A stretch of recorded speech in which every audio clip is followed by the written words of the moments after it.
Let this reset. Alright guys, hey, this is cool. I've got a pretty simple tutorial. I've seen a lot online about how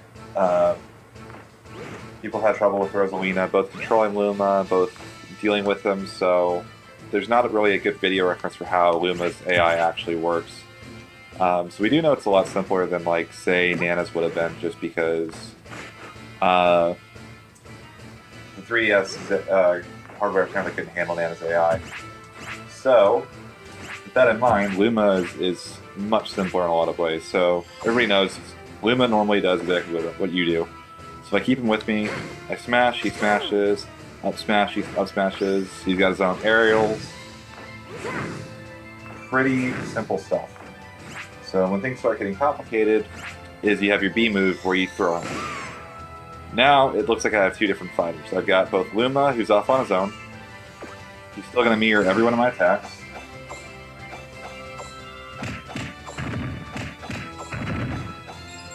You can see right there. And then I can call him back with another touch of the B button. However, if I do this like this, he's got kind of his own little mindset. And it's a bit tricky to know exactly what he's going to do sometimes if you haven't actually played with it a bit. So, it's interesting right there. Just kind of keeping his distance over there a little bit. First of all, if you're away from your opponent, no matter how far you throw Luma, he's always going to come back to the same spot. So if I throw him the minimum amount, he goes out there, he's going to go right back on top of that star. Every time. So he does that little movement back no matter what you do. And it doesn't matter how much I do that. If I throw it all the way out there, he's going to go back to the same spot. See, he's all the way across the map, runs right back, goes to the same star and waits for further instructions. So this is actually pretty important because it means that you can use Luma as an attack. As long as I don't press any buttons, he'll come all the way back to me. And if I throw him out, start doing stuff, he's going to keep on moving forward.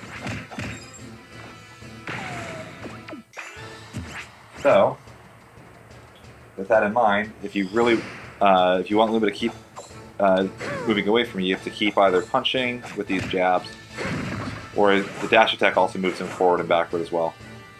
And if you wait, he'll come back to you eventually if you don't do anything. So let's go ahead and reset. So the next big thing with that is what Luma does. So I'm going to go back to my normal spot right here to kind of show this off. Throw him out, he's going to go right back on top of that star. If I take a couple steps in, Luma takes those same steps in. If I turn around, Luma's going to go that same distance away the other direction. So, pretty simple. The distance is actually not bad at all. Just kind of a little bit sluggish there. I don't know what's going on with that. So pretty much, that's actually not a bad distance. If they go after Luma, it's pretty easy to come in with a nice little dash attack or something, pop them up, and then punish. So, you see it turn around, Luma goes all the way across. Again, I don't actually have him. He's not part of my character right now. You'll notice he also jumped with me a little bit, even if he's not going to quite move the same distance. But if I stand still, he's always going to go back to that same distance away. So you can use this to kind of help use Luma to space a bit. You're going to know where he is. Again, you're close enough to punish if they go after Luma, but if they go over, you can just pop them away. It makes a nice solid wall. Okay.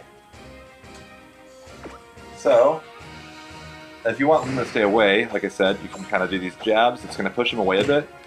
If he smashes or does any kind of attack, it's going to give his AI sometimes to just stand there and wait. So you can see he's still away from me even though I haven't done anything. Now he's going to wait. He's going to go right back to his spot. The moment you stop attacking with him, he's going to move back to you. So right here, this is not a safe distance for Luma. If I stop attacking, he's going to go right back to that safety distance where I can still control him. Both of them are pretty important. For something like an edge guard, if say the enemy's over here, if I throw him off the ledge, it's probably not bad to kind of keep attacking a little bit, keep him off, wait for the enemy to come in. That's going to be a nice little edge guard technique. So, another thing you're going to notice is he does this little bouncing thing. So I'm going to throw him out, he's going to bounce. So if you want to edge guard low, throw him out, wait, he's going to bounce, and you're going to want to do probably a down air or something is one of your better moves. See, there's the bounce, the bounce, the bounce, and then he's going to go right back to his spot. So if I go a little bit further over here, so he's not going to go off the edge unless I actually go over here. So now if I do this, he's going to kind of hang out, and he's going to kind of chill back out of the edge. So again, very simple, very basic AI.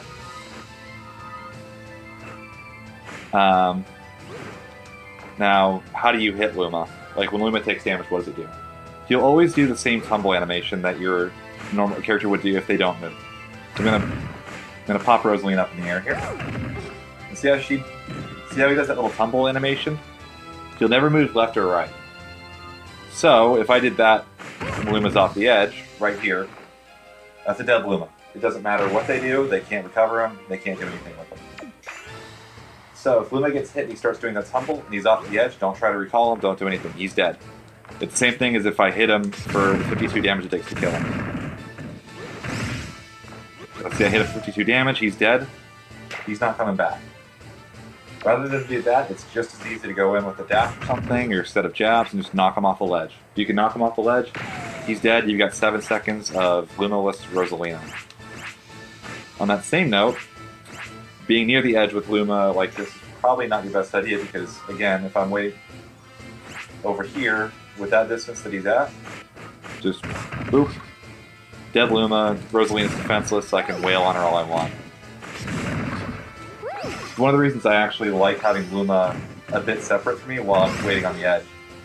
Not only do I get that wall effect, but, let's see, Luma's over that star, right? A lot of dash attacks won't kill him from here. And Rosalina's just barely does. So you kind of want him just past that star. So let's get him. Let's push him back over here. To see if Luma's hanging out right there. Go land with the dash. And he's going to land right in front of the edge. Luma's alive, he can play defense now. So, let's see, what other little tidbits are there?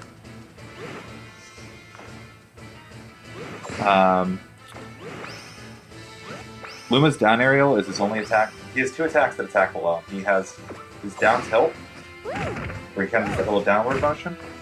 So if I do that off the ledge, you can see that hitting down. See how it hits down just a little bit?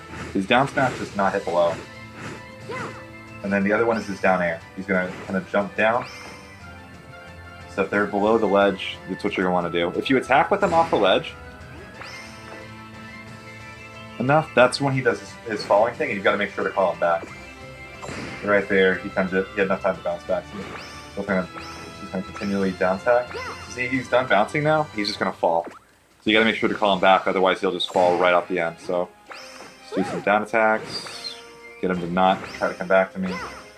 He's just going to fall straight, and he's going to die.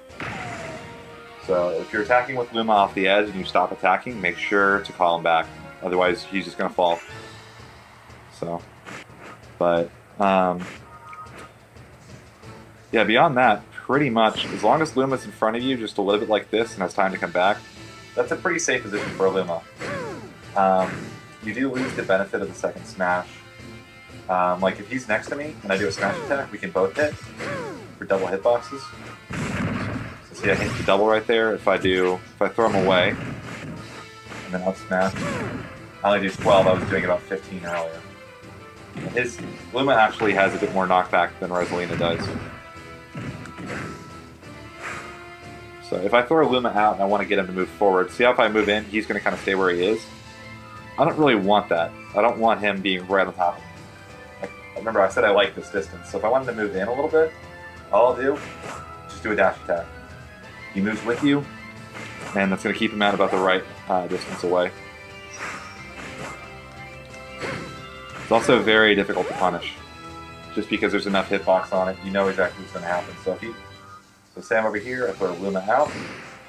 Okay, I want to kind of squeeze my opponent off a little bit. I'm going to go out, dash attack, and now I'm in. It's not, like I said, it's not the safest approach, but it is a way to get Luma out without calling him back and attacking, while keeping him at that nice distance where you're close enough to protect him, but not so close that you lose the spacing advantage. Let's see. Any other tidbits? I think that's a pretty basic set of it. If you're going against a Rosalina and Luma, when you separate them, I'm going to do this. You see how Luma's separate? Remember, while he's tumbling, he can't do anything. He takes no orders, he doesn't attack. When you tell him to attack, he doesn't do anything. So kind of, if you could separate them a bit, and then just knock Luma off the edge, Luma's dead. That's all you need to do. So if I was saying coming from this direction, so that would be kind of what you would want to do. Yeah, I think that's just about it for how Luma's AI works. So I will see you guys next time, hopefully with some more Smash 4. Thanks for watching.